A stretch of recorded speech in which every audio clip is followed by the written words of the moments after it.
Welcome to the Legally Speaking podcast, Legal Tech Talk Uncovered mini-series powered by Clio. Please introduce yourself.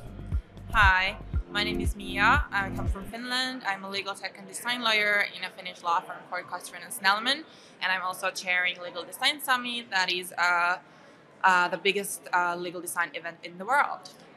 Hugely impressive, and I'm glad that we've been able to connect over at the first ever Legal Tech Talk conference. How are you finding it?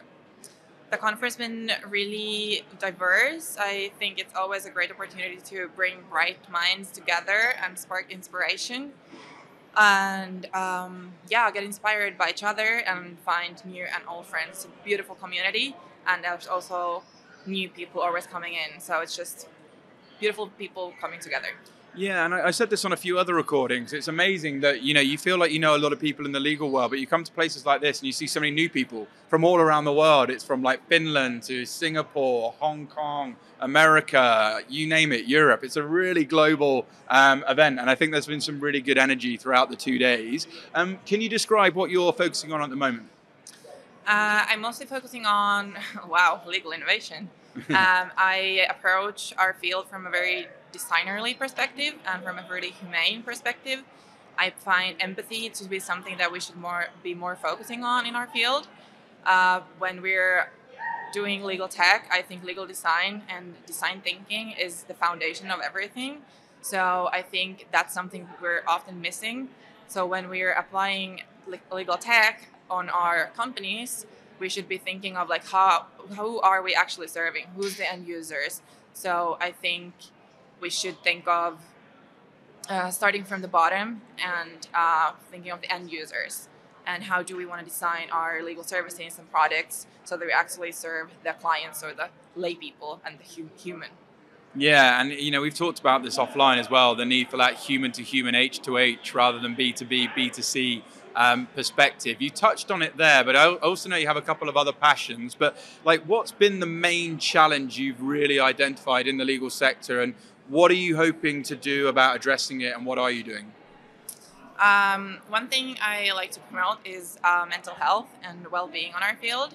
That's something you should have an open communication about in our field, and vulnerability and, again, humanity. So I promote managers to be actually open about and caring how people are actually doing. So that's one thing, work-life balance. And another is the design thinking that I was saying. So being able to think from zero our legal services and our legal products, and bringing also business closer to the legal part of it. So interdisciplinary approach is what I'm always emphasizing.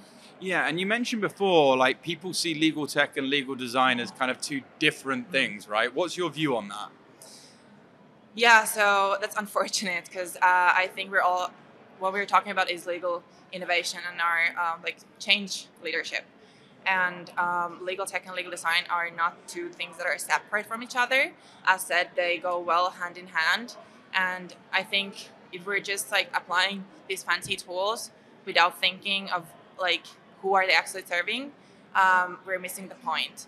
Yeah. So, for example, when we're doing document automation, it's kind of rubbish in, rubbish out if we don't question the origin. And that's why I think things should be first designed, and then we can put them in, and then things can be done quicker. But the shifting the focus on the actual needs of the users. Yeah, I love that, and the way you're breaking down the process and how it all complements and is all one, I think is very, very good.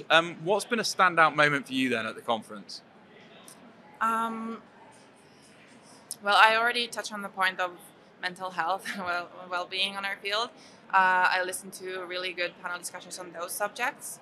So I love when people are authentic and be vulnerable on this field, because we need much more of that. And I think also I'm a really creative person of myself, and creativity lives when we're not pressured and when we're in a safe space and when we're in a psychologically safe space. And that's why I think when we're creating this authentic, open space, we also spark creativity and creative thinking, and that's what we need on our field. Creative thinking, critical thinking, and if we're burnt out, that won't work out. So we have to do well so that we can be creative and innovate. Yeah, exactly. There's mega power in the pause as well. Mia, it's been great having you on the show. Love what you're doing.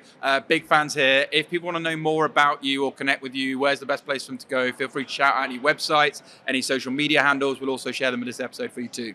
You can find me on LinkedIn, Mia Ihamuotila, and you can also find me on Instagram, Mia Mandi. I'm also a professional dancer, so I also promote the fact of like we're being multidimensional beings, and we can wear a lot of hats, and that makes you you. Exactly. There's more to law than just a lawyer, right? It's been so good finally meeting you, doing this recording, wishing you lots of continued success. But from all of us on the Legally Speaking podcast, over and out. Thank you for listening to this week's episode. If you like the content here, why not check out our world-leading content and collaboration hub, the Legally Speaking Club, over on Discord. Go to our website, www.legallyspeakingpodcast.com, for the link to join our community there. Over and out.